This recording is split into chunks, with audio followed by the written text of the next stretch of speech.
વિશ્વ photography day નિમિત્તે ધોળકામાં વૃક્ષારોપણ કાર્યક્રમ યોજાયો.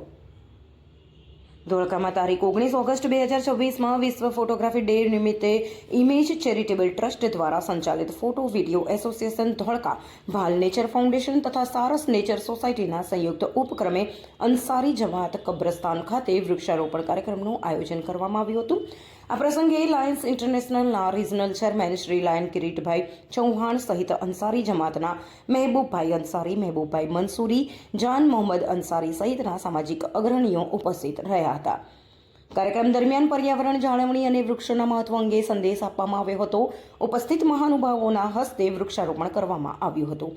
આ વૃક્ષારોપણ કાર્યક્રમમાં ધોળકા તાલુકાના ફોટોગ્રાફર મિત્રો, ભાલ નેચર ફાઉન્ડેશનના સેવાભાવી મિત્રો, સારસ નેચર સોસાયટીના સભ્યો તેમજ અંસારી જમાતના યુવા મિત્રો મોટી સંખ્યામાં ઉપસ્થિત રહી કાર્યક્રમને સફળ બનાવ્યો હતો. વિશ્વ ફોટોગ્રાફી ડેના અવસરે યોજાયેલા કાર્યક્રમ થકી પ્રકૃતિ સંરક્ષણ અને હરિયાળી વધારવાનો સુંદર સંદેશ આપવામાં આવ્યો હતો. रिपोर्टर इद्रिस शेख, धोळका। हम दिखाएंगे सच्चाई की खबर चैनल को लाइक कीजिए, सब्सक्राइब कीजिए और हमारे साथ जुड़े रहिए। हम दिखाएंगे आपको सच्चाई की खबर।